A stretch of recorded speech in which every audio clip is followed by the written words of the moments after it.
The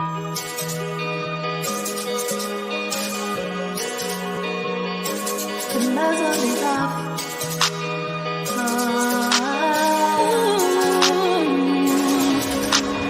Let go of the shame, remove all the pain, block it out like a troll on your timeline. The past is what made you who you are today. Embrace it, let it go like an exhale. Remove it, remove it, remove it. The muzzle is off.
Oh, what's up, everybody, and good evening, and welcome to the Muzzle Is Off Podcast. I am your host, Nakia Monet, and we have a very special guest with us tonight.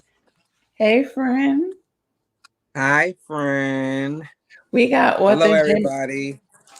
We got author J McLaurin with us tonight, and we're doing something a little different because 9 times out of 10, y'all see me and friend, we cutting up. But tonight, we're really going to talk about his book, The Master Reset.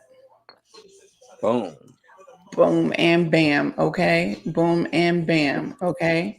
We literally are going to, we're going to talk about the Master Reset. This is technically like a part 2 to our conversation about the Master Reset because I interviewed him, when was it, back in November at your book signing? Was it it was November. November 9th, yes. Yep. For his book signing, and it was an awesome book signing. It was amazing, and that was when I first actually met him. We had spoke briefly on the phone, very briefly, and after that, I was really speaking with, I believe it was your stepmother that was, helping organize the whole the book signing and everything like that. And so it wasn't until I actually got to the book signing that I actually got to really meet him and see him in person. And I was like, oh, I love him. And then boom, we just took off. That's it. That is it. And that was when you told me, you said, I never met a stranger that I didn't know. And I thought that you did not lie, because I really thought that was like so important, because a lot of the times people treat people like as if they just strangers, like, oh, okay. And you're a very and you're a very welcoming person until somebody gives you that energy, and you're like, oh, okay. You're gonna keep your little stank energy over there, and I'm gonna keep my good positive energy over here.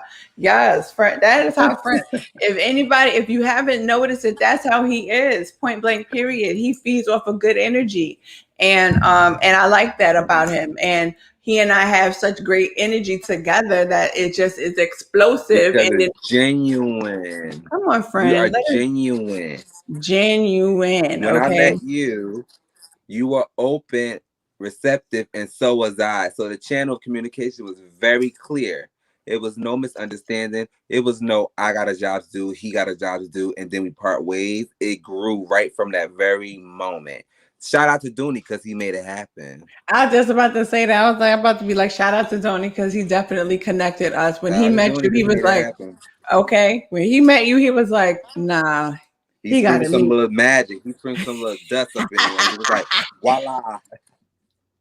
He was It's the like, truth. nah, It's the you're truth. right about one thing. One thing I will say is that he always connects me with people with real dope energy, people that he knows that, okay, y'all would be a good dope connection for the That's lit. podcast or for whatever the case may be. So he being at that he knows me so well, he knows exactly who the heck I'm going to mesh well with and who I'm really not. It's Yeah, all Lord, about because he energy. ain't know me. He ain't know me. So he definitely know you to the T, to the point where he directed me to your direction or vice versa, because he didn't Mm-hmm. know me. And I'm looking at him like he looked like Lurch because he's huge, right? He's a tall guy. And I'm not that tall. I love Dooney. But you know, that brother right there, because he is so he is genuine, he is caring, he is understanding. That's a real one right there. I would never count him out because of the way he gave it up for me. Just hearing my story made him bless me, you know, and be there in Mm-hmm. my corner. He did not know me from Adam, but don't think I wasn't looking at him like, hi, like, yeah, I'm little to him. Everybody It's is. the truth. I'm convinced everybody, we all be looking up like, oh, okay. Because Thank you. Dooney is a tall guy and he's He built like in 6'5", stature. right? Yeah, Like, so he's built in stature. You get a little bit overwhelmed before he opens his mouth. He's very intelligent, but you won't even get to that point because he's huge. You know, shit. or You you know, I'm taking looking my like chances with that. He the free. man. I'm a man too, but he was the man in that moment. I was like, oh, okay, hi. Like I was scared. I was scared. Free, you was stupid. That's the truth. What? He gonna Oh, listen. He gonna listen to this replay like they stupid. Listen, he know he too tall for his own guy. I don't care what nobody say. Hey, Justin. Justin say good hi evening. everybody. Mm-hmm. Yeah, Dooney was that person. Dooney was like, yeah, bro, whatever you need this, you need that. That's the thing I really respected about him, because he saw the vision without even really knowing me or knowing the story per se. All he had to do is hear about it. And he's an empath, so he felt the way immediately. And when he Mm-hmm. felt that way, you know it was genuine. He had nothing to gain. You know, he had nothing to gain by just hearing me out and allow me privilege to his Mm-hmm. space and accommodating me during my event, make sure I was Mm-hmm. comfortable, I was pleased with the environment, etc. He had nothing to gain. You know, if anything, he would have everything to lose, you know? But still, he extended an olive branch and opened his doors with welcoming arms, and he was just like, he's in it. Yeah, he in it. I'm in it. I'm on the team. Count me in. Come That's on, how he team. was. And so that's how he was. And then when he was like, you know what? I got somebody I want you to like talk to. And I'm like, this only gets better from here, because he was really genuine and nice. And then he linked us. Right. So I couldn't believe it, because it was like, how often do a new author, get opportunity to have an event? Keep in mind, we're in a pandemic and it's COVID, right? And he's so trusting that we will be respectful of the space. And we know how to, as grown-ups, know that things couldn't go down and be messy and rowdy and everything. Could be very civil and very professional. And then he brings one of his people to the table and say, you know what, y'all need the link. Y'all need to situate that. What is the odds of that? You know, truly, what is the odds of a person really having that deep found compassion for people that he did that? And that's what he did. The truth of the matter is, not that this is about Donnie, but because Donnie connected us, I think people need to understand Donnie is he is a very genuine and a very compassionate person. And the way in which he operates and the way in which he moves is just like that. You know what I'm saying? He's very much so uplifting. He's very much so encouraging, and he definitely will correct your ass if need be. Right. So when you have that level of a balance in a Amen. person, because he will definitely correct you if need be. But when you have that level of a balance within a person that sees the potential of who you are, and it'll be like, you know what, we're going to maximize that. Boom. And That's because golden. Yeah, and you gotta really cherish people like that. You know what I'm saying? You can't use people like that. You can't abuse people like that. You can't take people like that for granted or whatever the case may be, because at the end of the day, whatever they do from a genuine place. And we've never even. I don't know if my heart. Come on, heart, boom. Okay. It is. I'm gonna do the Friend. big one. I'm just do the big one. Yeah, Yeah, but I can't do it like that. No, it look crazy. Mine look like a potato. Yeah, So because you over there looking like you throwing up crip signs, friend. I'm not in a gang. No, I'm in my own gang. Master Reset gang. Over there, I'm like, what heart he throwing up? Where they hurt? You know what, friend? It wasn't. It was distorted. My vision not, but that was A little crooked.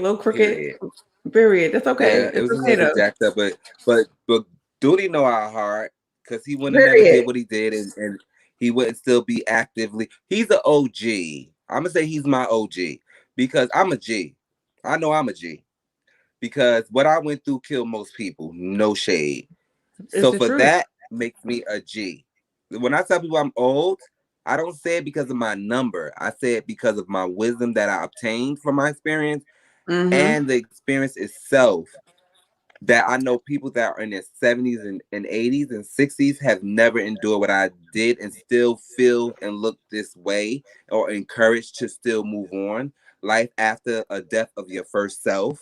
So I know I'm a G, but he's my OG. Dooney is my OG. Hold up, pause, friend. I like that. Life after death of your first self. Friend, get into that. Absolutely. Yeah. What does that mean, That was like friend? everything. For me, that means pretty much the life I once had, the life I knew, who I thought I was, again, what I felt comfortable, my comfortability, my individuality, my self-sufficient self, me being independent. I was completely robbed of it, or it ceased to exist. So therefore it passed away. It had to go away. My ego even went away. Everything that I knew and was comfortable with and familiar with and I loved about myself was completely taken away from me, and I had to reinvent and adjust to the obstacle, which is my new life now. So the life I once knew, because I'm no longer that 29-year-old guy who think I know life already. I thought I had life figured out. I was like, I'm good in my career. I'm traveling the world. I'm not suffering, so I'm decent monetary wise. I have friends in abundance, family. I have love all around me. I'm good. I have no complaints. And then tragedy struck. And when tragedy struck, it erased everything I grew to love. Wow. My taste became acquired. My palate had changed. And so I had to go with the change. But it was a struggle. It was definitely a struggle. Let's get into it. That is your book, friend. So that is my baby. If you guys want to find Jamal's book, Master Reset, J. McLaurin, you can go on this website. It's fultonbooks.com. I will post it in the comments for everyone, but it's at fultonbooks.com. When you click on new releases, you just type in Master Reset and it will bring you to his page. I'm not going to read all of this. I might, though, because I think it's very powerful and it helps you to understand. Oh, you do? I don't read my own stuff. I'm sorry. Friend. Anyway. I lived it. You did. It says Master Reset is a body of work about the life and times of a brain injury survivor. What once seemed like a normal life for a young man turned out to be everything but the sort. Life-altering events and very difficult circumstances forced a rather uncomfortable master reset. Throughout the quest to make sense of this medical roller coaster, both a spiritual and educational approach was imperative. Everything that one would come to love and know about themselves was completely erased. That's key. Everything that you knew was gone. And then the task now became to rebuild after the demolition. So y'all can read the rest of that for yourself if you go on the site. Those are my words. Let's listen. And it's your story. Let's do it. I wrote that.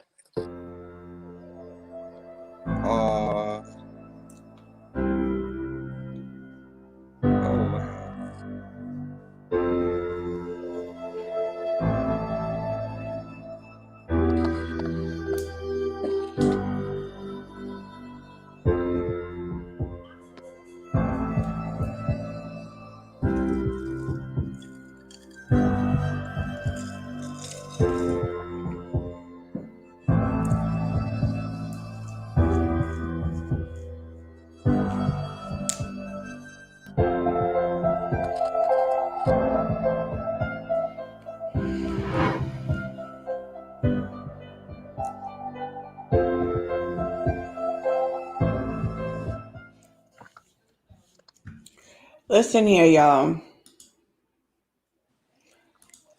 I think that it Oh, is okay.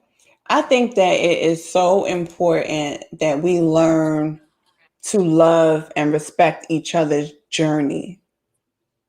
Life yes. is a journey. And a lot of Mhm. us have no idea what it took for us to come on this journey called life. Mm, Then, when you get on that journey called life, then you got to do a master reset.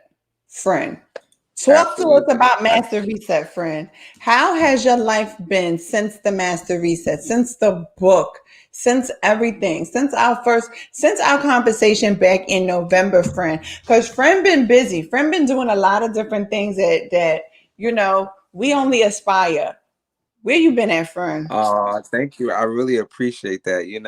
Since everything happened, all the rebuilding, all the reconstruction, and finding a new purpose, new meaning, new everything. I started a book career, clearly, a author. So I became a brand. And then after that, the windows of opportunities just kept on flowing in. It was endless bounds of opportunity. It first started with me becoming a brand ambassador for a fashion brand. I pledged a fraternity literally with a cane. So I had to step and stroll with a cane. You better And step I and stroll crossed with a cane, the friend. burning sands. I crossed the burning sands. Yes, I did. And then, the book kept on climbing and climbing. And, me, it was a little bit overwhelming, but I was so grateful and I still am. And then came me, I was in school. I'm still in school. I look at myself as a student of life. So I'm always in school. I will never not be in school because if you're not learning something, then you're, to me, no shade, better off dead. We have brains. We should learn from each other and learn from experiences and learn from, in general, we should always be trying to pick up some knowledge to better ourselves. And so I'm Always. in school.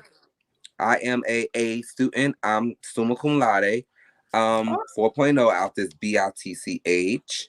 I'm a presidential student. And this is coming from a person with a brain injury who has no ability to feel and write with his dominant hand or his dominant side, period. Um, I'm a presidential student, and so now I'm going to be inducted into the honors society's fraternity, which is Sigma Alpha Pi. The book came with a lot of opportunities. Now, I'm about to be in a magazine. I'm gonna have my own little feature. Well, they're writing up a story for me in a magazine. I've been in touch with some of the um radio personalities from back in the day that I aspired to be. A lot of people want to read my book, as well as someone from Broadway want to read my book. So I definitely have grown a lot in business and grown a lot in life. Um, I'm just looked upon as a doer. I am a doer, and that all happened after the book dropped. That's amazing. That That all is happened. amazing, friend. That is so amazing that all of that happened after the book drop. So, friend, how did all of this come about? The book itself, the The master book and reset then itself. all the opportunities that came thereafter. How did all of that come about?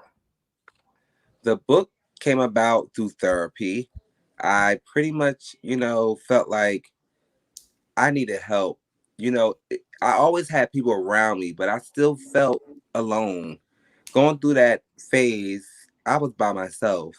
And I went through a self-pity moment, or not a moment, like a whole year, where I blame myself and I just said, I hate what happened to me. I hate what I did to myself. And I would cry. I'm almost teary right now. I'm like emotional, but I used to be like, I hate what I excuse me. I hate what I did to myself. Like I ruined my life. And yeah, I just was so in a dark place. I was withering away. I had no body mass. I had reached like my lowest was like in the teens, 100 and something pounds. And I went to therapy, and therapy was an outlet. Not to say that my family was not involved in my recovery, but they are prejudiced. they knew me then. They couldn't quite grasp the idea that I was someone else. It wasn't like nothing physical per se changed, but my identity changed. And some of my family wasn't like, they wasn't going to go with that. They would be like, you lived, so you're okay. Like, Molly, what's wrong and what's happening, and why you feel mad, and why are you mad? How? Who did it? What did it? And they didn't know all up in my core that I just was unsatisfied. I was unhappy. I was miserable. So I took it upon myself to go to therapy.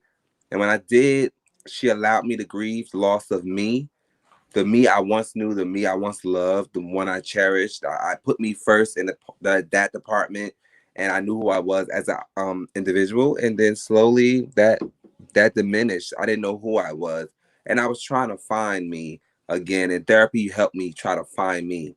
Actually, I stopped looking for the old me. She helped me embrace the new me, and I did homework daily. And when I did homework daily, therapy was over, and she was like, what are you going to do with all this great material? And I just was like, I don't know.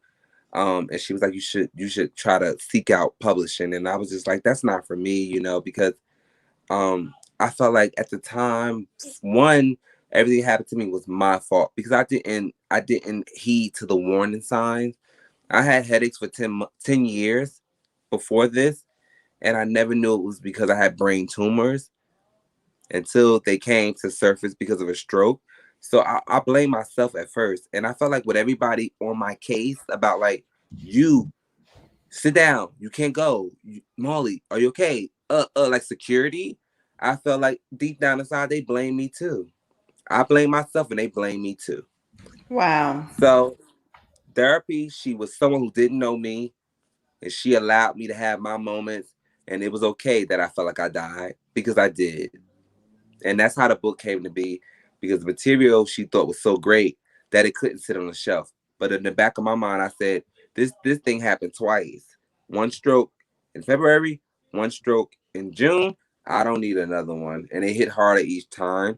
So when she said that to me, I was like, excuse me. I was like, I'm not going to do anything with this stuff. I'm just going to keep it like my personal journal, because I'm not superstitious by faith, but I just feel like I'm be signing my own death warrant if I act like things are okay and I'm over it and write a book and publish a book, and this thing might come back to haunt me, because it was unpredictable at this point.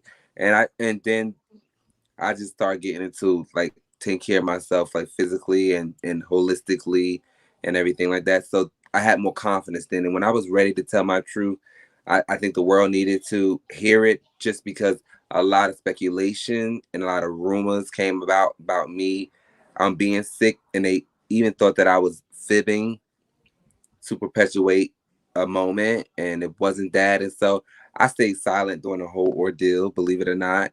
I've been written off as a person who has the virus, being a Black, African-American, gay male. They were like, you have the virus. Oh, he had the virus. He must be sick and skinny because, he contracted something sexually. And people were saying that what I had wasn't what I had, And so I was about to put all that to bed. I was ready. Now. I had gained up the strength and worked on my recovery, because I couldn't focus on that, the naysayers and all that, while I'm trying to survive. And I wanted to, me, my mouth, I'm ready to go in, even put hands and feet on a person. Hello. But I couldn't do that at the moment, because for the betterment of me, I had to focus on me. And with focusing on me, that means every therapy you could think of, physical, occupational, mental, everything I had to go through this journey of years of therapy before I could say anything, because I had to make sure I was good within before I spoke out. Now with all these beautiful opportunities, you were the first person to interview me. So me putting that out there as content on my social media, as me sharing, opened up a lot of invitations for more interviews.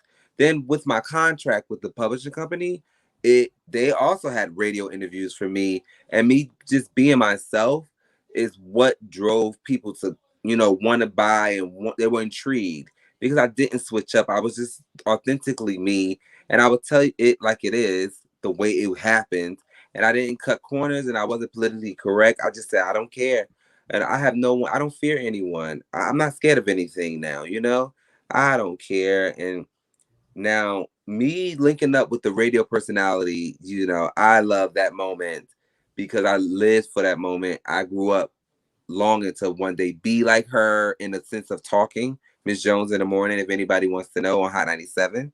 And so me linking up with her was like a blessing to me and let me know that I was on the right track because me being me, it solidified that I'm not doing anything wrong. I'm actually sharing with the people something I'm naturally born with. If I can entertain you, I am. If I'm talking crap and you relate, I am. If I'm being brutally honest and you love it, well, hey, we're one and the same. So it happened to be like that. And then let's go back to you. Can we go back to you? Okay, so we met. Our antennas were open. We both were receptive because I feel like this is how I look at people. When you meet a person, again, I say I never met a stranger. I don't know. We met each other. We met each other on a business platform, on a standard of business.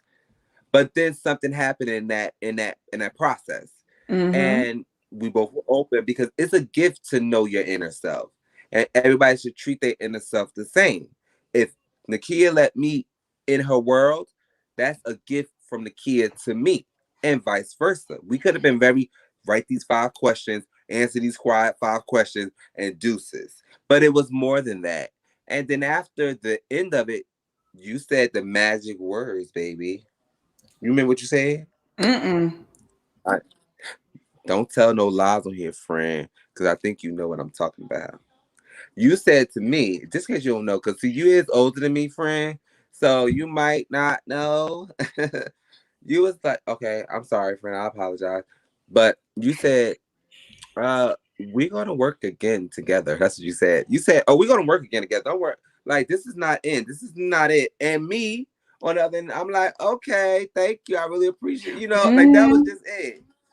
We connected, we bonded, we laughed, we did the interview, and you finalized. You sealed the fate. You was like, oh, we gonna work again.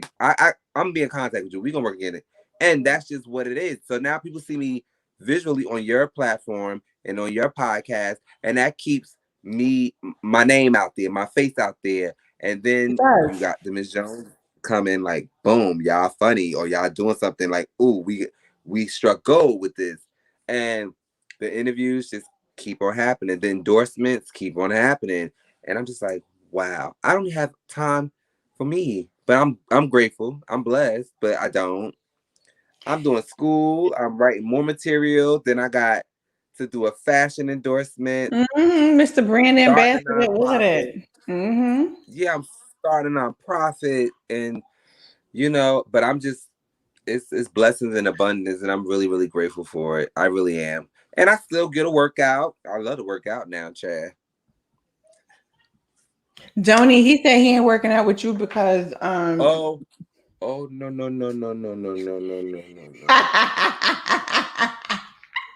Nah.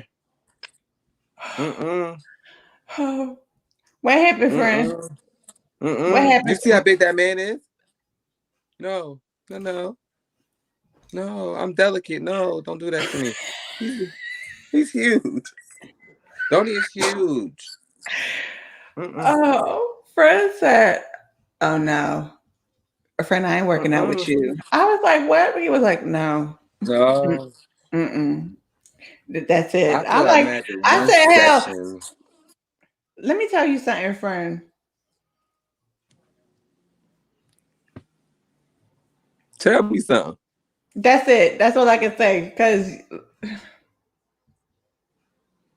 we put work in. That's why I'm not doing it. You see, that's why I ain't doing it. You see, that was it. We put work in. Okay.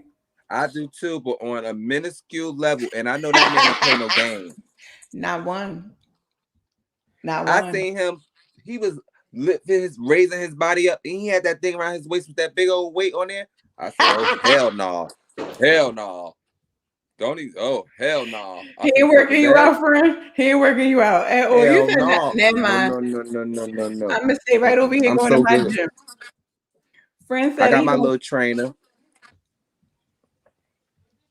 It's not that I don't need that much work, because fitness is fitness. You can always achieve a higher goal than you imagine and you set out, right? But Right. that man will have me at the highest of the mountaintops. He'd be Martin Luther King on this shit. He won't get me. He can't get me. He can't. Not me. Don't pick me. Don't pick me. I can't fuck with that. Don't pick you, friend. No. You gonna take me to the highest of the mountaintop? You don't want to go up that high. No. You want to stay right here.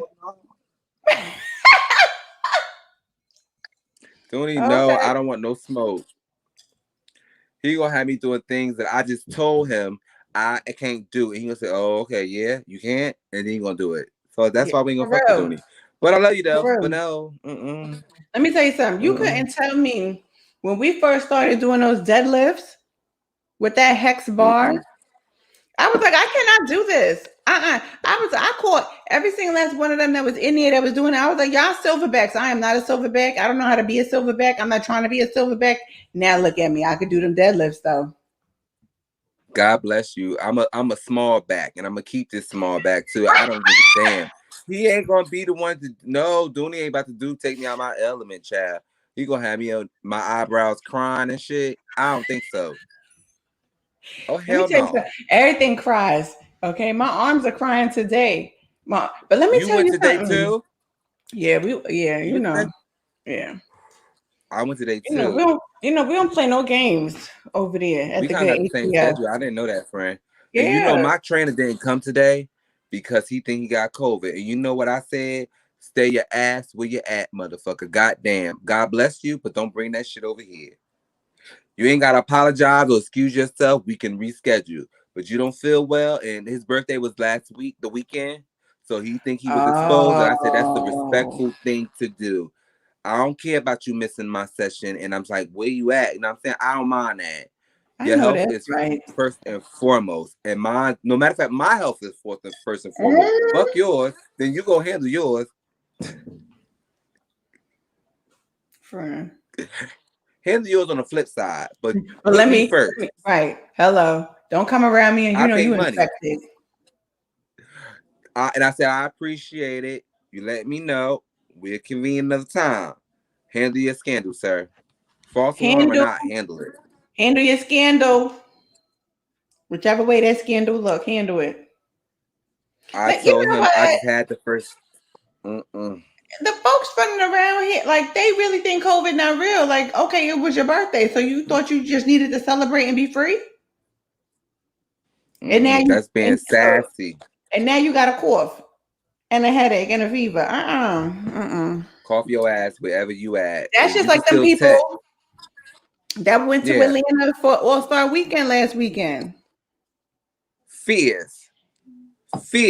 They, oh my God, the rate went through the roof. Yeah. Never. Oh no, never.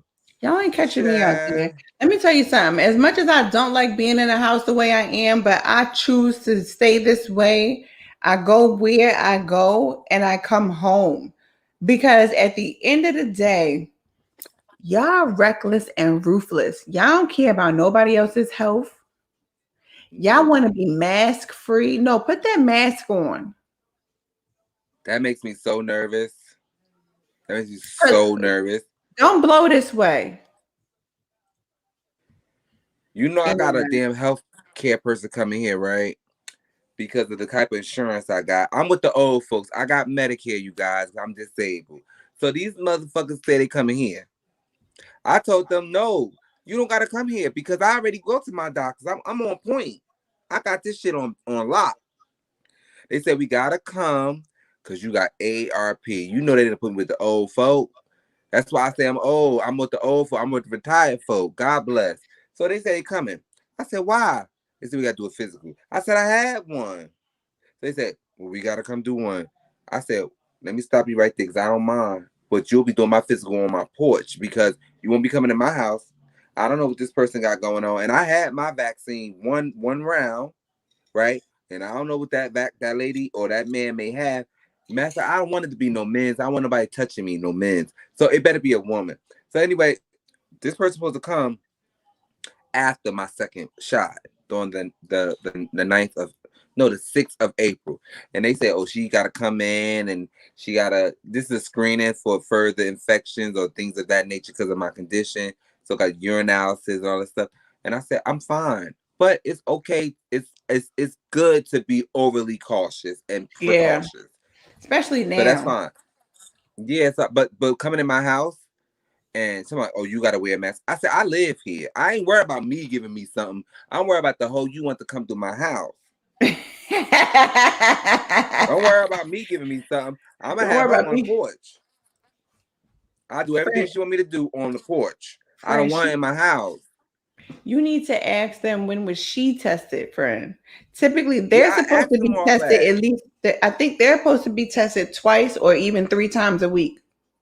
She wanted to show me her paperwork. She ain't getting in this house. She ain't getting in this house. Listen here. Show you the papers. Ain't anybody got time for COVID. I'm gonna step right outside and on the porch. She could pull in my driveway. I'm saying, sis, don't even get out the car.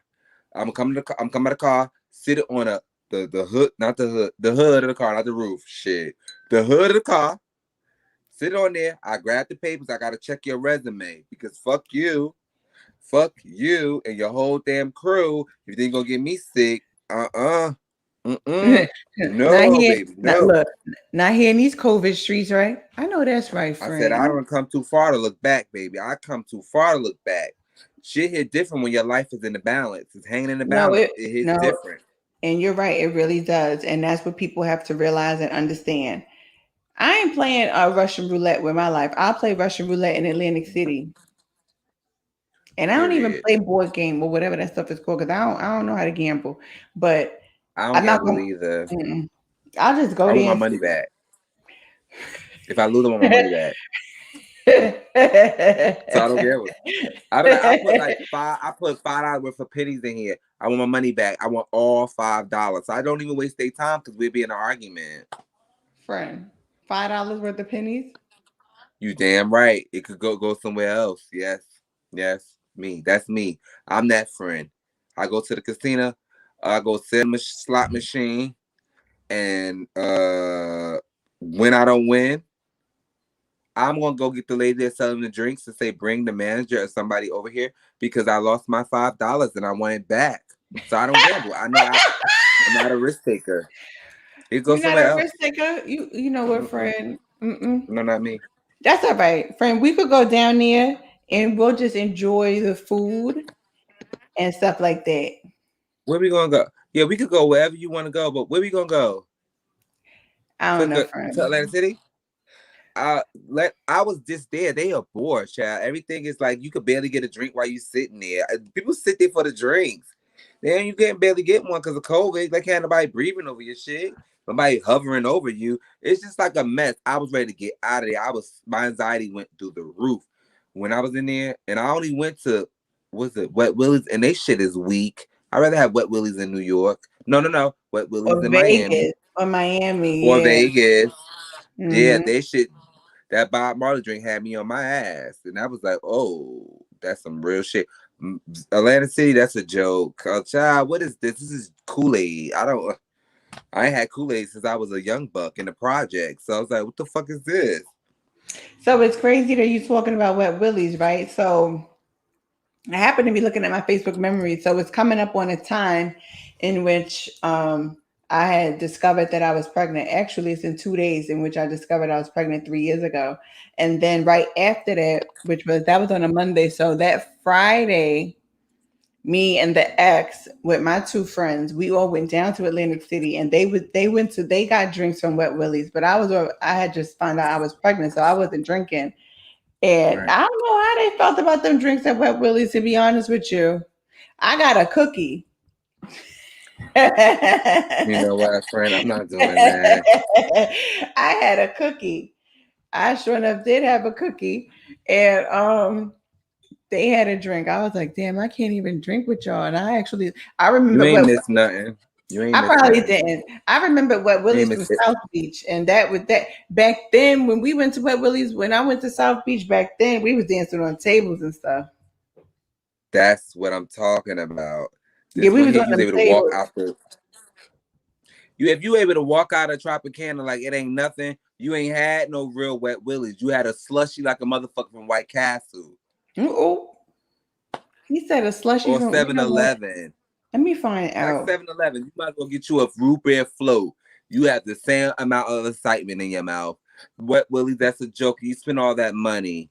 Ain't nothing wet or about that Willie, huh? Mm-mm. I don't want no Willie, but it could be wet.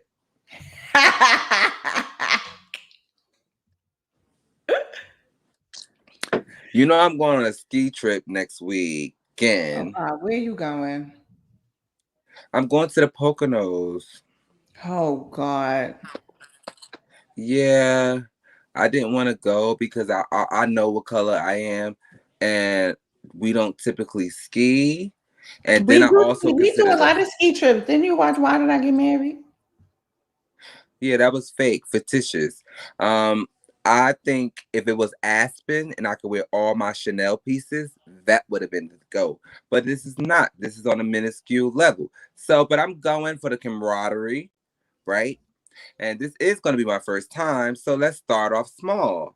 I understand that. But then I also have to factor in that I have 2 brain tumors and I don't need to rattle these things up. So I got to play it cute.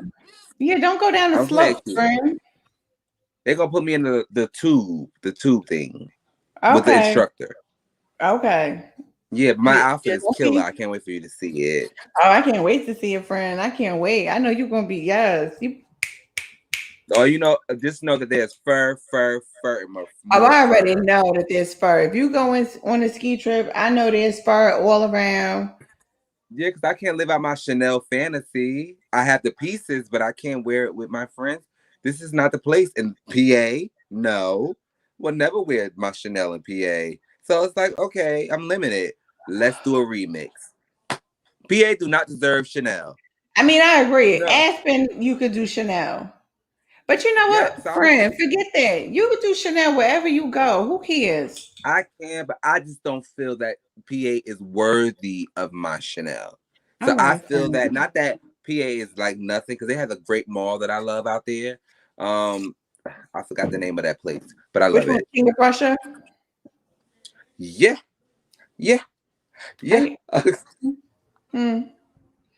Let me tell you they something. have a Christian Louboutin, so I would die for. I die when I go on Christian Louboutin. Listen here, friend. I die when I go in there. That mall is so humongous. It's better than Garden State. Let's be clear. It is frank. Well, okay, first of all, because the mall it got 2 parts. I love King of Prussia. I'll be in heaven. And me and my aunt, we go in both parts. We start off. Yeah. We look when we pull in. We start off at the mall that's on that side. It's one right there. Oh, well, it's one right here. Yeah. And then which has all the it has the Gucci, it has the Louis Vuitton store, it has the Cartier store, it has the Hermes store, it has. So we start off there. Tiffany over there. Tiffany on that side all the high-end stores are on that side. So we start off there. I love that. Yeah, then as we winding down, we go to the other side, which then has the Macy's and stuff like that, and the Cheesecake Factory on the other side. I probably won't visit that. No, you will, because at the end of the day, you start off high and then you end up on the low side, and then you hit up that good Cheesecake Factory or something like that over there, because you got to sit down and you got to relax. I want to sit down, but I don't want to go low. I like high all the time. We go always. We go always. I do mix. I go highs and lows with my looks. Yeah, we go highs and lows. Yeah. Because at the end of the day, it's all about balance. So we go all ways. We start off high and then it's all about the confidence. It's what you exude. It's the pride. It's the confidence. Fashion is about expression. If it makes you happy, you exude happiness. You exude power, strength, boldness, courage. That's Listen here. I done wore some what's that place called? Easy picking stuff and nobody would know. Because you know mixed how to do it. I you know think how to people do have it. to understand. First of all, you got to understand your body. Second of all, you have to understand who you are. You know what I'm saying? So once you know all of that, you know what I'm saying? You know how to mix and match all of the high end with what is considered low end, and then you make it just all gel for Yeah, it is you. what is considered. There's like what is considered, right? Yeah, that is very You know, like, uh, because yeah. I never I forget. Like just years ago, I would buy a little $10 dress from Easy Pickers, but match that shit up with a $400 pair of shoes, and you wouldn't know either or. true. I don't believe in investing in the clothes per se from the high end because one, you if you're not European, typically, and the people who buys their stuff It aren't don't. the people we're of color. So therefore, if you're not on that level, then you're not gonna it's not gonna fit you and complement you. Let's just be clear. Well, or you got to buy a bigger size. Because I can remember a time where I literally was a regular size 8, but in the European sizes, I had to go up to a 12. Yeah, it's not gonna fit us the way we are because we're curvy. Even the men and women, we still have a little bit of curve. We got a lot of rhythm. That's why we got rhythm and they don't when we dance. This is the thing. These are the things that separate us. Okay, so we have curves even as men. Whether your legs are too long, your butt poke out, your butt sit high, whatever, it's still a curve there. Okay, thank your mother. That's the estrogen, boys. So anyway, with that being said, none of us is cut low with a booty like a little cheeseburger at White Castle box. None of us is built like that. Since we are not, the European cut is not designed for people of color. You can be like me, really, really small, and still be curvy. As a man, whatever estrogen the fuck I got in me, it is exuding because I'm Friend, of color. did you say That's like how they a cheeseburger? yeah, What? like White Castle, like the little ones. The You know, White little. Castle box. Yeah, it'd be So you see the European people when they wear they skinny leg jeans, they got their little booty old scrunch right, their little booty scrunch right at the bottom like this. Yeah, like this, like a little cheeseburger, because that's the way they shape. And their clothes is made as such. Us getting in it, they gonna make us feel like we fat. Like what? We cannot fit our Mm-mm. bottom in that little bit of pocket that's considered for the rear end. You We are right. considered fat because we are Yup. curvy. We have a shape. We have a figure, men or women. So I don't invest too much in their clothes. I do have pieces, but I get timeless pieces that I know will never go out of whack. So I don't like all the heavy branding. That's not me, but I'm also a Hell veteran no. in the game. Come on, friend, you I better happen be a to be a veteran. veteran. I'm a veteran. I've been doing this for a very long time. So I could tell people I don't even shop in America. I shop overseas. So all my stuff is imported because I'm a veteran.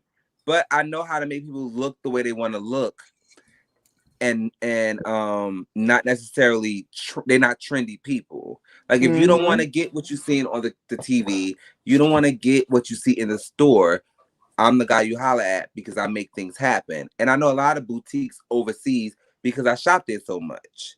So that brings me to my nonprofit. My nonprofit at first was going to be the Beautiful Brains Foundation. This month here is Brain Injury Awareness Month, Mm-hmm. along with a lot of other hashtags. Women's Month, women's what? Women's You can speak for history. that, kid. Mm-hmm. Women's History Month. Then we have autism. Yep. We Autism have a lot of awareness. things that are popping off this month as for awareness. This happens to be Brain Injury Awareness Month. I happen to have a brain injury, so I'm pro that, and I'm a feminist as a man, so I'm pro women. So now, with that being said, my nonprofit was gonna drop this month. I did all the Mm-hmm. paperwork, and it was going to be called the Beautiful Brain Foundation. It was merely me giving back to a community in which I'm a part of and I would like to serve. I got a lot of doors slammed in my face. I'm assuming because I'm of color, and they thought perhaps that I want to get close to people with severe brain injuries, and I have a mild brain injury. So I had to reevaluate, reassess, and rethink. I'm not going to just cater to people like myself. That's more narrow-minded, and I'm too big of a person to do that because I Mm-hmm. believe in all people. Everybody needs help, and no one is exempt, and no one should be judged or criticized. So I'm extending my foundation, my nonprofit, to the Master Reset Foundation. So for the women with several children, and they just can't seem to, and I'm saluting all the single moms out there or the women that put their kids first. They don't cater to themselves. This is their moment of shine and glory for me to make them over. I am pairing my love for fashion and everything beautiful with humanitarian and support of everyone achieving a master reset, whether it is on a longevity basis or a momentarily basis. So if it's to prep you up for a job interview, to make you feel special as you go out with your girls, you haven't done that in years and got your hair done and got a massage and all that. I want to be the one to facilitate those for the women. Also, for the brothers, you just got out of jail, some of the women too, and it's hard for you to find a job. It's hard for you to find the gear to get set up to go for this interview. So the insecurity sets in.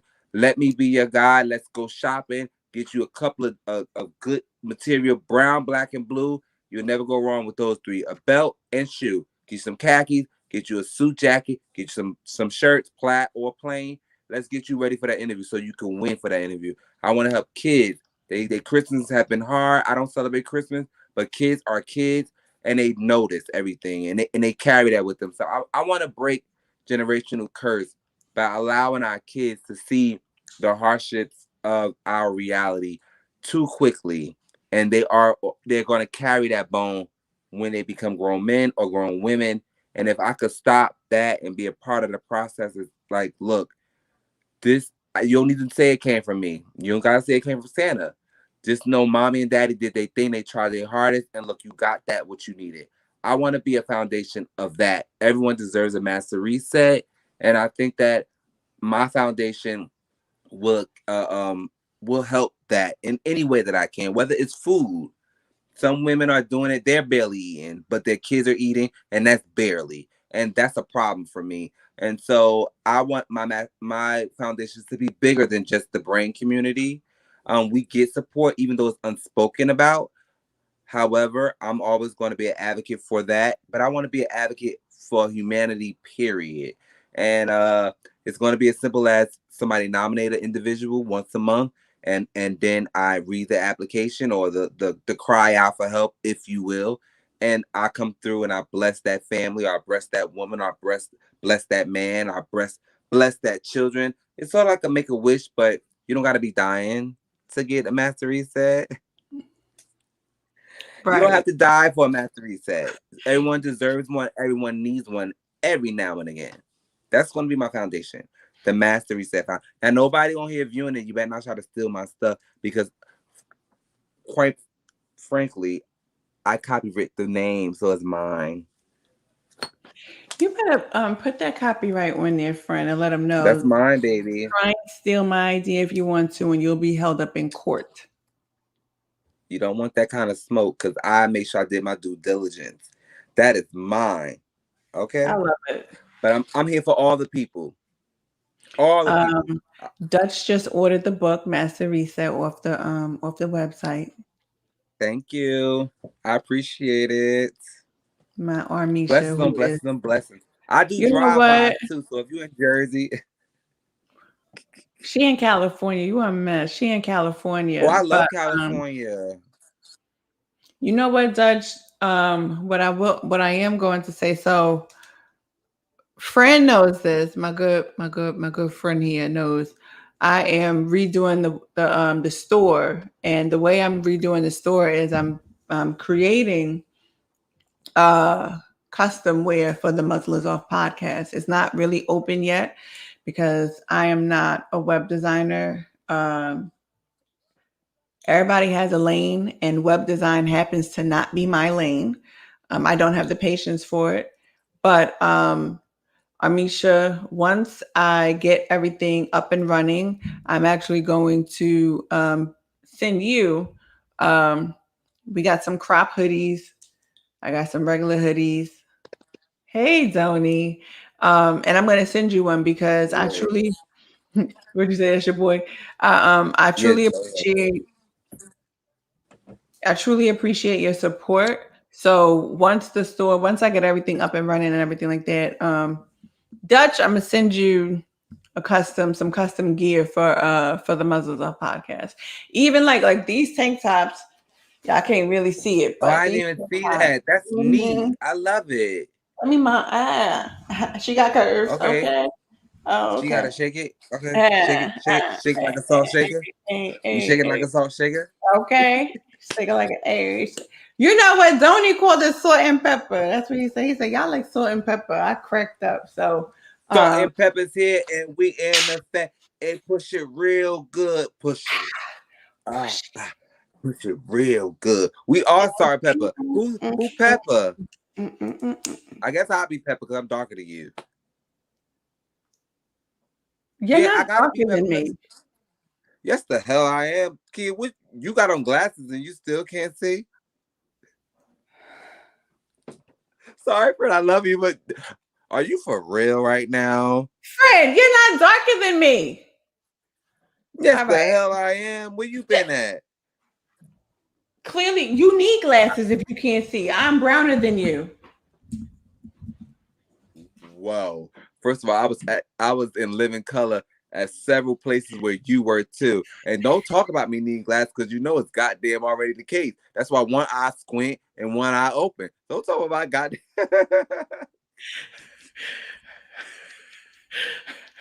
Fred over here. He over here trying to I'm gonna point out the obvious. But you trying to rob? Congregation know I need glasses. But you over here trying to rob me of my brownness. I just don't. Girl, you yellow. I ain't yellow. I'm sand. I'm tan. I'm khaki. No, we ain't got the same. No, baby. I'm darker than you. I'm Pepper. Who the hell was supposed to be? I thought you knew the role already. Friend, we'll talk about this offline. I can't. Friend, we're gonna have to talk about this offline. About as off-white as this damn wall back here to me. What the? Friend, I ain't even gonna hold you. White on me is my goddamn teeth. No. You are lighter than me, boo-boo. I don't know where you been at all this whole time. And you go talk about where you're glad. The whole congregation know I wear glasses already. You ain't have to point it out and be sass me. I still could see you. You're light skinned. Period. Wait, I don't know the hell you've been talking about this whole time. What happened? You know what? JP always talking about classes in session because she don't know her colors. I know my Donnie. I am. Y'all don't be trying. Y'all not giving me my good crayon. Brown. I am brown. Do you not see the brownness in me? I'm brown too. Girl, no. Look at this. It's blacker than yours. See? That's a lie. This is not lighter than you. No, Kia. No. No. I am a shade or two darker than you, baby. Friend, we'll talk about this now, my offline. teeth, that's a different story. My teeth is a different story. But other than that, you're lighter than me, baby. Like now you say, oh, Jamal, you're lighter than me. Who the hell you would judge me off? My teeth? Because there's nothing else you could be judging me off of. I'm darker than you. I know damn well you didn't think I was lighter than you. Friend. My hat look crooked and shit. Like I was a cat daddy. Probably because you didn't hit it because you're talking shit right now. It's okay. I'm keeping it real. That's what we do here on this podcast. I don't know where you been at all this time. Child. You done see me in living color a few times. What? Y'all in the comments, let me know who y'all think is darker than the other. Yes, please. I am not lighter than you, baby. That's a lie. Okay, friend. You going colorblind or you got cataracts at an early age. So.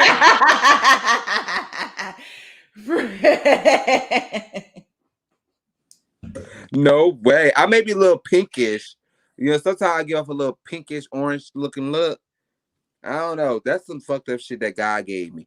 But JP. No, JP says she is definitely lighter than you are. Exactly. Thank you. Period, JP. Come on, tats. Yes, JP. Let it be known. All of us can't rock our tats like that, and they just gonna bust out like that. Hell no. Well, mine will. I'm not that far from you. They will bust out. But still, you're lighter than me. I got color on me too, so I got color tats. So yeah, they show. I get a little red ink. It ain't gonna really do nothing. You gonna see it. Who said something to me? It said raise to speak. Just bring Apple Watch close to your mouth and make Apple be the Apple like the FBI. They listen to everything. Can you see this Apple? Apple and Alexa. I don't want to talk to them. Neither one. See? It took me a long time to wear this. It took me a very long time. For real? It was a gift. Yeah, my brothers and them always try to keep me hip, and I don't want. I was never the type to evolve around the world. The world had to adjust around me. I was on my own way of everything, and I still stand by that. So, and everybody keeps saying, "Oh, I think you're gonna be famous." Da, da, da, da. Well, child, I'm gonna still be the same OG. I'm never gonna switch up. I don't do stuff like that. I don't know what else to be. I thought I was famous when so many people when I was young. I thought I was famous. They be switching up on people, and it's like it's not about the switch up. Yeah, but here's the thing. I thought I was famous when I was a little kid, as flamboyant as I was, honey. Yeah, so at the end of the day, this ain't nothing new. It just that my past prepped me for a life I live now. That's how I look at it. Period. You People was still famous. stop me and want to take pictures with me. I go on a cruise, they stop me to take pictures with me. I go with my mother, they think she the fucking camera woman. I'm like, that's my mom. So like that happens to me now. Way before I wrote a book, way before I got into being somewhat of like a vocal person or a what they call them? Influencer. I don't know none of that shit. I'm old. So yeah, I just, like they did that to me all my life. They gawked, they stared, the negative turned around to positive. I became very popular, but I've always thought I was famous then. So what is going to change about me but the monetary status? Come on, money. We welcome money. Money likes me. We attract to each other. Me and money been in a relationship all my life. The Bible says money answers all things. Let it answer. Hello. Period. A hoe need to be I want to go Belize. Come on, Belize. When I hit my first lick, like I got royalty checks. I just framed them. Child, please. When I hit that big money, that real big lick, me and you, friend, we going to Belize. We just gonna lay up for a week or something. We gone. We want all. I don't want no Belizean men's though. Oh no, I don't want that. They could fan me, fan us while we lay out on the canopies or whatever. We don't want the Belizean men. No, because we can't bring them back home, even if we toy with them there. We can't bring them with us. Oh, you one night only. That's all.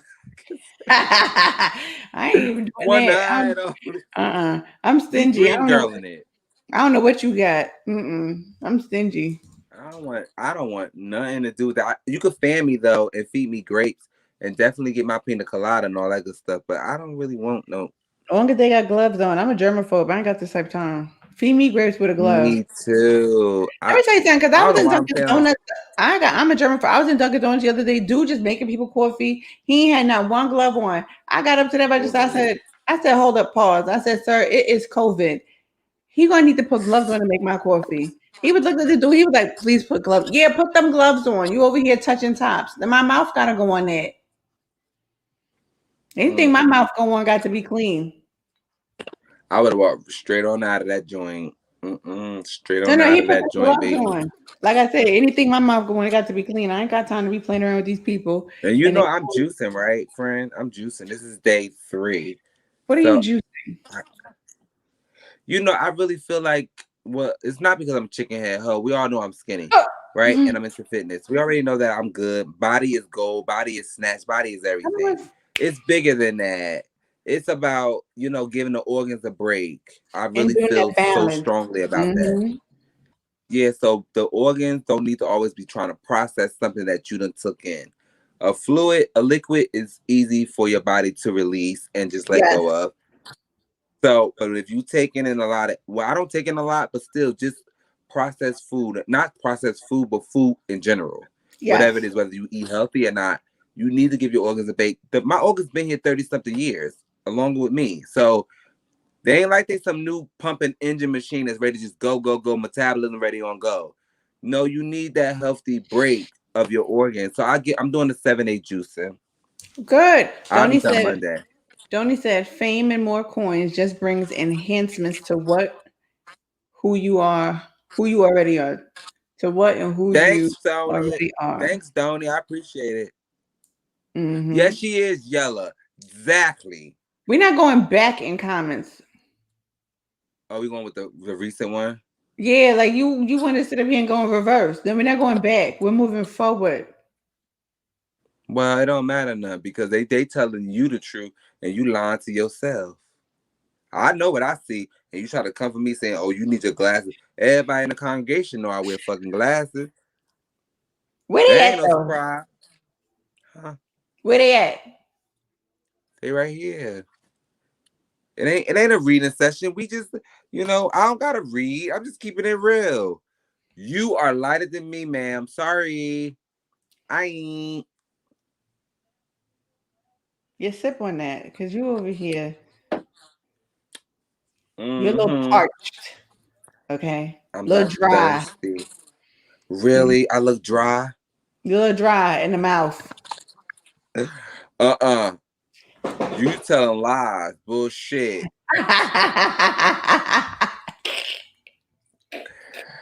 Yes, but I had to do a drop today on Master Reset. I mailed 2 books because every time I order books, I sell out. One was to a Broadway actress. She's been asking for one. Who knows where that may take me. The other one was to a Hot 97 Miss Jonesy in the morning with DJ Envy and all the crew. So who knows what kind of opportunities I'll get from that. And matter of fact, before we got on here, she inboxed me. So I don't know if she got it yet. But me and her been in conversation and communicating with each other. So yeah, I can't wait to see what that. I would just like to meet the woman because she's so great. I don't need nothing else but just to rub shoulders with her and learn from her. It's Jonesy in the morning. Yeah, that's dope. That's awesome. Listen, I think anybody that grew up in this area, you knew you listened to Jonesy in the morning. You know what I'm saying? So I think that's dope. She definitely is an inspiration for women. Period. Miss Jones, is an inspiration for women on radio. She was the first black woman to have her very own morning show. And being that this is Women's History Month, and she is a woman who has made history, we need to put some respect on that. Put some respect on Jonesy name. That's my baby. I love Jonesy. She done put so many people on the map musically, DJ wise, producer wise. That's right. You have DJ Envy. Envy got his first start on Jonesy's morning show. That's right. And he even said it. I just think that it's important that we begin to honor and respect the Black woman in her accomplishments. And absolutely. I mean, truth be told, a lot of people have not put the respect that Miss Jones deserved on her name.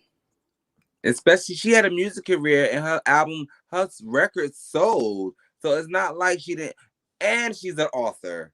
Like, if you read her book, I read it. I have a copy of it. She did her thing. I love Miss Jones. I've always loved her, respected her, admired her. And when I was younger, I knew I was gonna be on the radio. I just wanted to be on the radio. I don't care if I was there getting her goddamn lunch. I was gonna be somewhere where Miss Jones was at. I want to be an intern.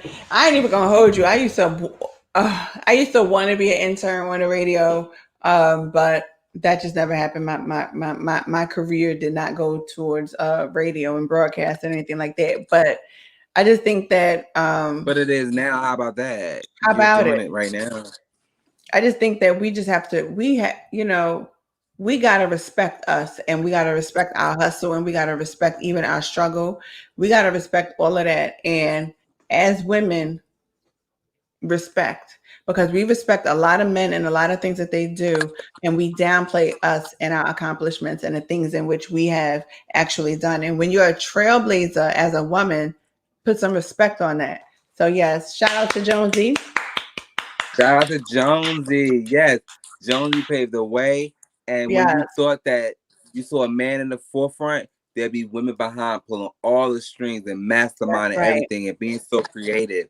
Her with the comedy, her with the puns, her with the wit, everything that was done on her morning show.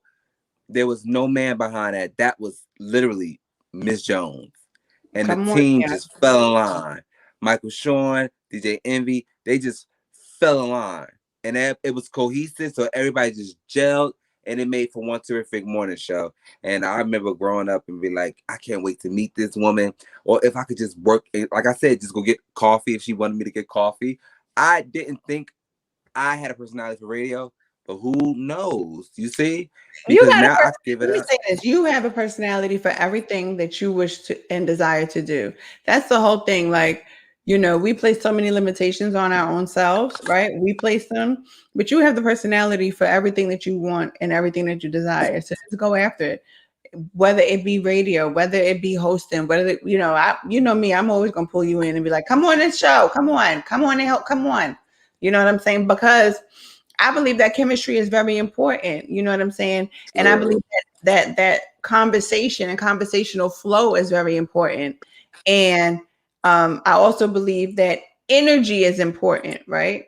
Like, who the hell want to listen to two boring people who don't know how to shift the tone in their voice and all that? Like, you just want to be straight monotone and you think I'm gonna listen to you? I am not.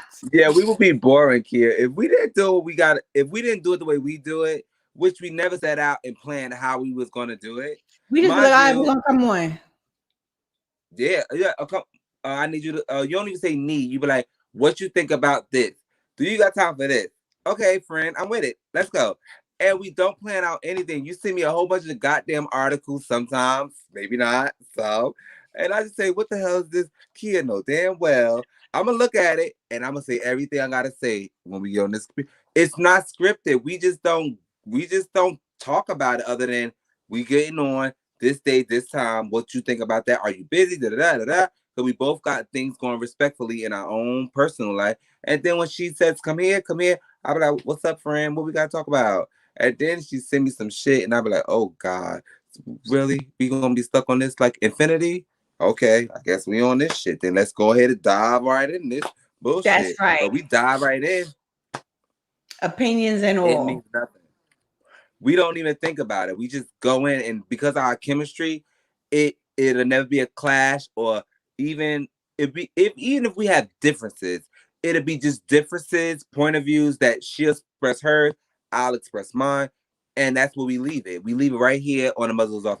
It's not going past that because it's just a topic that we are addressing. Let me say that serious.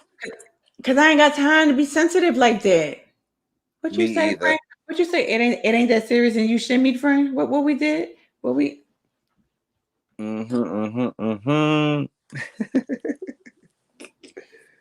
See, you're not sensitive, and I lost my feelings June 30th, 2017 when they put me on chemo. I don't have feelings for that. The real life is I live in reality. I'm not idealistic. I am a realist. So I don't get caught up in none of that. In that emotion. Yeah, so when we dive into something and when we go at something, it's only from our perspective. And even if we don't have the same thought process, which we don't, or the same view on it, it doesn't mean anything because, like I said, we're realists. We empaths and we're realists. So combine them two. Sometimes you might get a goddamn combustion. But hey, you're going to get something. You're going to leave this podcast with something. Some type of information. And let me say this, because we are about to shut this down, right? What I want to say is that, like I said, when I wrote up like what we were going to be talking about tonight, I said everybody has gone through some level of a master reset in their life. And if you haven't, you will. Period. Right? Period. Because there comes a certain point in time in your life where you just like, you know what? Nah, I need to reset this. No. I don't even want a do-over because it ain't a do-over. When you reset, wrap it. What was is what was, and what is what is. And you are literally drawing a good line in this good sand and saying that was that. And now I got to be over here with it, you know? Yeah. And Yeah, absolutely. I went through my reset April 24th, 2018. Period. When the glass, listen here, like I tell people, when the glass shattered, everything broke. Period. Who I was prior to that moment, she no longer existed. And I had to take the 3 years now to find who I am, why I'm here, what I got to do. You know what I'm saying? What you want to do. What I want to do. You know what I'm saying? And just like how you just said, yeah, because at this point, that's why, you know what I'm saying, a lot of people they get their little boxes and their little panties in a bunch or whatever concerning a lot of the things that I say. No, they ain't wearing boxes. They wearing boxes. I'm sorry for cutting you off, but they're not wearing boxes no more. What they wearing? They're either wearing a big shirt with no underwear or they're wearing panties. You told me that a long time ago. Just remember what you told me. Well, they getting all of that stuff scrunched up in their little butt. Okay. All of that. Okay. T-shirts providing wedgies, panties giving them wedgies, all this stuff giving y'all wedgies concerning what I say. But understand, I'm just saying, Master Reset happened April 24th, 2018. And wasn't not near none of y'all niggas there to help me. None of y'all. With your little opinion. I did this. She did that. Period. She did that. Period. You know what I'm saying? And the truth of the matter is, I could probably count on one hand how many people actually did help me in the process. Touche. Of my good reset. And once I reset, all that was broken. So, yeah, the muzzle came off. You know what I'm saying? And let me say this before we look, and let me say this before, because some of y'all and your little judgmental ass selves were very judgmental against Leandria Johnson because she had on a bra panties with the towel draped over. Okay. Why? I don't understand. Why? I'm sorry, friend. And me either, because I don't understand it. You know what I'm saying? Because like I said before, like I put in my post, when you understand the story of a person and you understand the struggle, you will then begin to understand why the muzzle came off. The muzzle coming off is not just about words. It's about self-expression. It's about who you are. It's about free thought, free will, your entire decision making. And some of y'all are really deaf, dumb, and blind. You have no real idea on how to really apply a simple biblical principle. And you like to hold that Bible up as if it is the Bible of complete judgment, when truth be told, it's the Bible of freedom and truth. Stupids. Period. She was being herself. She is human. But if you read what she wrote, she started it off with controversially covered. So the whole thing had a meaning. It wasn't a thirst trap, as some people would assume. It wasn't that she's fallen. It wasn't that she needed attention. Oh, I'm discerning. But you're not discerning shit but your own self, because you're pointing out something that's obviously wrong with that community. No, she's pointing out a master reset, dummies. Right. Okay. Y'all had me so type hot, and I didn't even say what I really wanted to say, but I'm going to say it because it's my podcast and I can say whatever the hell I want to say on here. Okay. But y'all had me hot. Okay, because you have no idea what it feels like to live your life in a box, to have your little so-called self-righteous dummies always trying to point a finger, always trying to point back to a scripture, always trying to point. Shut up. Shut up sometimes. Apply to yourself first. But no, just shut up sometimes. Your opinion doesn't matter in the private life of someone else. Your opinion does not matter. Period. If it's not your life, your opinion matters to your life when it pertains to you, but not someone else's. That's, oh God. When God another bless these person people. is going through their master reset, your opinion is null and void. Shut up. It's so sad because, friend, they don't even know when a massive reset is taking place. And that brings us to a broader topic because But you we're gonna cannot touch that. pinpoint Mm-hmm. someone's transformation. You cannot pinpoint when a person had a aha or woke moment that they want to do, not even a do or F that, when they feel like a call or need to embrace the new them because something is not sitting right, something is not the same, and they matured here or they matured here. They matured in Something. both places. Yeah. And you But gotta that's why allow the them to Bible is do very that. clear. It says, out of the overflow of the heart, the mouth speaks, right? Your thoughts, everything flows up and then out. So at the end of the day, we spend so. That's why, like I be telling people, I don't care about your little religious structures. I don't care about some of y'all little Bible studies, and I'm saying little for a reason, because little is going to diminish the things in which you are saying, and little, I don't care about none of that stuff. Because at the end of the day, when you sit there and you point the finger at someone that has been through something that your dumb self probably would have never been able to handle, and then you sit up there and you bring up her past and you say, I mean, one minute she drunk, next minute, you know how hard it is for a person that is struggling with alcoholism to break free of alcoholism? Stupid. Yes, they don't understand that. That's so crazy. They're so critical on another human when they are human themselves. I think that's pretty sad. It It's is really sad. sad. It's honestly, it's disgusting. And a lot of that is the reason why a lot of people are saying, this is why I don't go into y'all buildings. This is why I sit home and I learn and I study for myself. This is why. And some of y'all are so dumb because you sit up here and you post a lot of this hateful, judgmental crap on social media, not realizing that really and truly you are truly exposing the intent of your heart. You're not even moving and operating as God would even tell you to move and operate. Some of y'all are just disgusting, and you don't even realize how disgusting and how disgraceful your thoughts are, because you think you're standing on some type of principle that is hateful. That you just spoke to me when you said that. You just spoke to me. Let me tell you something. As a person that grew up as in an Islamic family and an Islamic faith all my life, true to the game. Now you see me now. I'm a grown man, solidified in my own right, and I am owning. I have been owning that I am a gay male, black male. Mm-hmm. It was.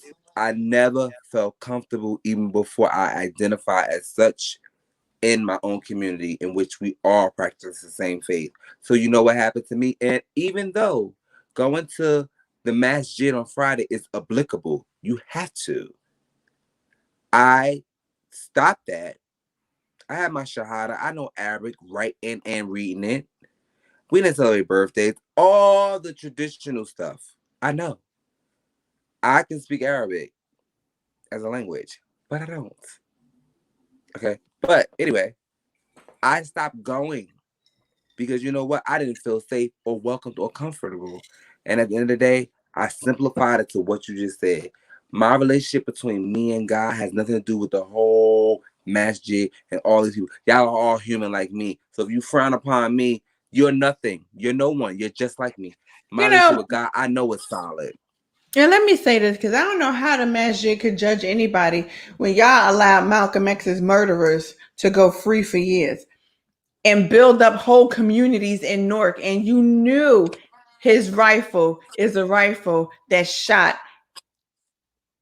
the murdering shot of Malcolm X. So this is why I say, with everybody and all your good religious structures, y'all all have issues. That spoke to me when you said that. Mm-hmm. But you pick and choose the issue that you're going to highlight, and then you pick and choose the issue that you're willing to cover up. Shut up. Shut up, period. I fast every year, and I pray every day. I fast just like I was a little kid, because that's all I know. Y'all sitting over here praising murderers. and this is in all faiths. They praise murderers, they praise rapists, they praise pedophiles, they praise adulterers, they praise fornicators, they praise liars, they praise lasciviousness, they praise people that covet, they praise people that cause division. They everything that according to their word God detests and God hates, and he's so far away from, but you praise it, you accept it, you allow it, and I'm supposed to sit where? Ostracized. Shut up. And truth be told, let's be real here, homosexuality was not written in none of them books. It wasn't in the Quran. It wasn't in the Christian Bible. It wasn't in none of that. I read it until a man put it in there. Period. Oh, okay. I'm more man than half the men in there in the mosque because they went to jail and found their faith. I was born into it. So I'm actually a real Muslim and they're not. I was Muslim first. You stupid. They found theirs in jail. That was to rehab you. I didn't go to that.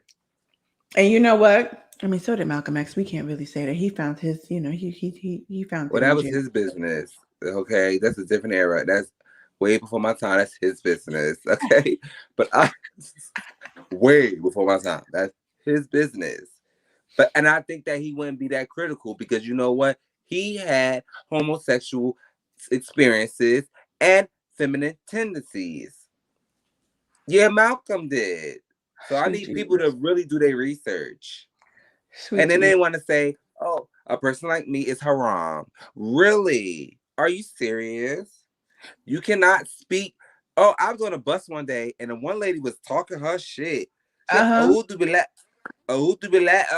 hey, who you cursing? She ain't know I knew Arabic. Baby, don't ever sleep. Or, because I was born into this, baby. I know every single swear against my life. She cursed me in that moment when she said that. I know everything. I know Spanish, Arabic, and English. English is my first language. Do not try to play me because you're going to play yourself trying to play me. She said that to me. Thing. And they always be trying to curse people. Who you cursing? Whom God said is blessed. Who you cursing? And you know why she was mad? Because I was a bus driver back then. Mm-hmm. I wouldn't give her a ride on the freebie. I said, sister, you got to put in something. I don't care if it's 50 cents or a quarter. I don't care. A penny or nothing. The camera's got to see that you have made an attempt. And it's my job to say something to you for the camera purposes that at least I attempted to say what's going on. Like, you don't have it. Da, da, da. She started to go in Arabic and swear and swear and swear. And I said, who you swearing at? She said, oh, I didn't know you knew. Baby girl, don't do that. You might not want to do that. I am Muslim for real. I practice Islam all of my life. I had no choice. I didn't celebrate my birthday till I was about 16. Okay? You talking to someone who lived that life. I still would in certain ways and reasoning. But you gonna say, oh, what? Because I wouldn't let you out for free? You gonna curse me? Come on now. I know the chant, I know the call, I know the prayer, I know everything. That was so nasty. And why would you say that to me? Because you can't ride for free. You don't have the money. And let her be mad. You know what I'm saying? But you're not gonna curse me. Don't disrespect. Yeah, like I have my own parents, and if any, you see a lot of things you can't even break. You can't even break the mold of the train of thought of how to be tranquil and all that, unless it's your mom. So if my mom, I could go out of character for my mom because heaven lies at her feet. But I think that's all religions, especially at mine. And so heaven lies at my mom's feet. So that's the only person I could get out of whack for and she could call me to get out of whack. But that lady, I'm on the bus, I'm doing my own thing. I ain't worried about you, lady. But don't curse me. You ain't my mama. My mama can curse me. You cannot curse me, especially in Arabic, because I know what you're saying. And then I went to a dealership where the people were like Arabic. It was talking full floor, like Arabic to the T. And he was talking. I asked questions for one about this is way back in the day, of course. And I'm asking questions about, is this car of quality? Can I see the paperwork? Can I see this? Are they new brakes? Or all that. One man telling me something, and then the other one said a stop for law, right? So they didn't know I know that person was saying, like, when you say stop for law, it's like saying I'm not lying, right? But he already knew that the gentleman that they were working together trying to sell his car was lying, and he was telling him, "I won't lie." In the name of Allah, I won't lie to him to sell him a car. And I just kind of said, "All right, thank you, y'all." I took the paperwork. I took all the paperwork I filled out. Didn't even sign a name on the dotted because one was lying to me and one wasn't, and I never told them I knew what they were saying. But I knew what they were saying because I know Arabic. Shame on them. You could have been honest with me. I know Arabic. Say Arabic all the time. I'm going to know it. Even people who are from, I guess, over there, overseas, Afghan, all those different places. If you speak it, I'm going to know it. Any chicken shack motherfucker, I'm going to know it. If you speak it, I'm going to know it. I was taught and raised to know it. We had to study it. So therefore I know it. My dad can speak it and write it.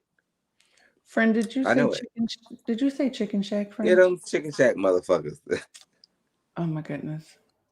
If they try that slick talk with me, I know because I can my writing may be a little bit rusty, but I definitely can hear it and speak it. So if they do that to me, I'll be like, they have no idea. I know exactly what they're saying. And I come in there with black fingernail polish and the whole lips be popping. And I know everything you saying, brother. Because that doesn't take away my relationship between me and God. Me and Allah don't take away our relationship. They don't take away. I come just like this as I am. I think people have to begin to understand that, like, at the end of the day, when you go through something in life and you got to perform a master reset, none of this stuff matters to you. None of your rules, none of your what you think. That's why I said your opinion does not matter. Shut up. Well, somebody said no it king. Period. Hey Jamal, that's my boo, Andre Jamal. He's Andre. He's a designer. I have a skirt here, right? Yes, he's a dope designer. I have a skirt here. You know what? I gotta check his resume. I know everything. I need to see what he's about. I'm about to get on Jamal too. Jamal, first of all, you're supposed to be creating me a shirt. He has my name. Andre Jamal. Mind you, my friend Jamal. Oh my God, I know so many Jamal. Isn't that a beautiful thing? It's like rare. When I was growing up, it was rare to know a lot of Jamals. And in my adult life, I know a lot of Jamals. Wait, pause. And Jamal, where's my two? You know what, Jamal? I'm texting you. I can't. You know what? He got Jamal with 2 M's. 2 M's too. Where's my shirt? Got me over here skirt. It's like has he ever gone to school? What that's his middle name. That's not his first name, is it? Andre is his first name. Okay, because I know when I was going to school, it was always Jamal. I'm like, my name is Jamal, and I used to get in trouble back when I was in school because if you said it wrong, I didn't acknowledge you, and the teacher would call me like, he's not answering his name when we say and raise your hand. They're doing like attendance. The attendance. Mm-hmm. And they would call my mom, and my mother was like, "Why are you? What happened? Why didn't he answer his name and all that stuff like that? Why?" They thought I was being disrespectful, a plaything. I was one of those in school too, but I was very popular, so I didn't care. And then they called my mom, and it was explained to her that I called his name, and he didn't answer. He's being fresh, out of character, being smart, sarcastic, facetious, whatever word you want to use. And I would completely ignore the teacher because my name is not Jamal, Jamil, or Jamal. No, my name is Jamal. And so they would say, my mother was like, what you call, like, when you call his name, what you said? They were like, well, I said Jamal. She was like, well, that's why he didn't answer you, because that's not his name. I used to look that straight at the teacher. She been to call me Nikita. And I would sit there just like this, look. That's how I would be. I'd be like, all my classmates pointing, it's you. She's talking to you. I'll be like, no, She's talking to me. Not me. That's not my name. Period. If you don't correct them once, they'll do it all the time. And you gotta stand up for yourself. That's not my name. That is not my name. She was like, go down to the principal's office. Hopefully he'll get my name right. Because what I'm not about to do is answer to you. Where the hell did you see a T and there's a Y? Where did you? And when I went down to the principal, he was like, Nakia. I was like, well, where did she get the T from? Where did she get the T? This ain't La Femme Nikita. Like, bitch, I'm not on TV. Where did you get that T from? I had it all my childhood. And then once I got popular, the only way it changed when I got popular. My whole bullying and picking on me phase switched by the time I got to like middle school, like maybe like 8th grade. And once I got there, everybody called me by my nickname, Molly. So they never had to attempt, even the teachers, principals and everything, they never attempted Jamal anymore. Because I would hurt their feelings. My name. I wasn't that privileged. I went to junior high school in Nutley, New Jersey. Anybody knows anything about Nutley? Y'all already know that's one of the most racist towns, I'm convinced, in the state of New Jersey. It's probably not the most. Yeah, that in Clifton, baby. But it's up there. Jersey, I know. And them folks really thought that y'all was gonna play me with my name, and I'm not answering you. I was in high school. Period. Nikita, where the heck? Nakaya, ma'am. I've been here for how long? And you still never mind. Are you serious? They were dumb, and that's how come they would get it each and every time. I don't know who you're talking to, and because she be going right down that road, boop boop boop boop boop boop. When they did that to me, I would ignore. I would just ignore, and then they would consider me being disrespectful or being one of the kids that just want to be the outcast and get in trouble and call my mother. No, you're calling someone that is not me. My name is Jamal. Like, I mean, I was in 4th grade. There was 2 Jamals. That was rare in the same class. I was one of them. So the teacher, though, she was smart enough to go, you're JM and he's JD, based on our last name, our initials.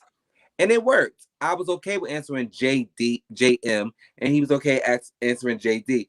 In high school, they just did what the fuck they thought they wanted to do. So I didn't answer you at all. Like, my name is Jamal. I don't know how, and actually, when you see it other ways spelled, that's not the original according to the Arabic, like to the whole Quran and everything. Jamal is spelled Jamal. But if you have another L or a M or another A to make elongate the word and pronunciation wise, that's still fine. But mine is the original, and I'm okay with that. Like, you don't gotta try to remix mine because you can't pronounce and break down your fucking syllables. Break down your syllables. Nikita. Then they're the teacher. How about those apples? And they was dumb, stupid, just dumb. They did me wrong when I was growing up. Yeah, they did. Jamal, Jamal. How you go Jamal? Like, so Jam, Jam, and then they go Jamal. Just say Jamal, because if you gotta break your syllables down like that, why is it so hard? It is Jamal. I don't have 2 L's, but what the fuck is the problem? Like, you I will don't be get supposed it. to be teaching me English, and your ass don't even understand the English language of syllables. Nikki, Right. bitch, Nikki. I thought it was so stupid. Count it out. Jamal. They couldn't see that. And that's it. Why y'all gotta add extra syllables? Where did this extra syllable come from? Yeah, like, you just put some shit up in there. How you get Jamil when there's no I? How you get Jamal when there's no E? But yeah, I was Jamil, if I would have answered to them, but I was not that type. If you don't give me heaven, I raise hell until it's heaven. You're gonna give me what my name is. You're not gonna just give me any old thing. And I'm supposed to go with the flow. I don't understand that. That's just like when the doctor told me you're not gonna be able to walk again. You're not gonna be able to drive again. You're not gonna be able to even talk normally. You might forget everything you know. I said, oh yeah, maybe today, but not always. If you don't give me heaven, I raise hell until it's heaven. So that's what I did. Tell me no, and I'm gonna prove to you 99 reasons why it's a yes for me. Is it no for you? Oh, it's a yes for me. No problem. And That's I like in always a say this. documentary. It I started said, with a hurricane. period. And then how'd it end up? The levees broke. And the levees broke. It started with a hurricane, then the levees broke. The hurricane was them. They were saying, "Oh, this is going to be in my world. I'm going to be forgetful. I'm going to be disabled. I'm going to be with a cane. I'm going to be able to walk. I'm not going to talk. I'm not going to be able to drive again. I'm not going to be able to do complete sentences and all this stuff like that." And then, okay, oh, I'm not. The levees broke. Now it's on. I flooded them with all this right here. What you see, master reset. I flooded them with all abundance of what they said I couldn't have and I wouldn't do. And now Period. look at you, walking miracle. Period. Yeah, and I'm You still know a chicken what, head hoe. Don't get that twisted. Fred? We was just about to end on that good note, and here you come, and I'm still a chicken head hoe, and don't forget it. Period. Period. Come on, give them shoulder action, friend. Yes, let them know. Hey, Let's celebrate. Toast to the good times, baby. The oh man. bad times are good times because they made us who we are. Oh, We friend, gained something. done. All right. Boom. Boom. Okay. Boom. Toast it up. Hey. Toast it up to our Because then reset. we made it. Because we made it. We owned our reset. We mastered our reset. And because of our reset, we here right now. We made it.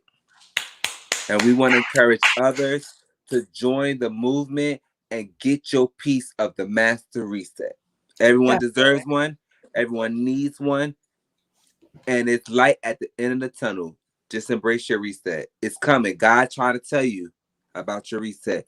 God trying to show you about your reset. God trying to warn you about your reset. Embrace that feeling and embrace that change because it's coming. It's coming for everybody who wished for one. And that's on period. And with that, we are going to say good night because that is definitely on period. So good night, y'all. Period. And Mary had a little lamb. And on Mary had a little lamb whose fleece was white as snow. Y'all better get it right. Ain't say feet, fleece. Just saying. And on that, yeah, I kind of remember a little bit of it, but I'm not even gonna hold you and act like I do. But good night, y'all.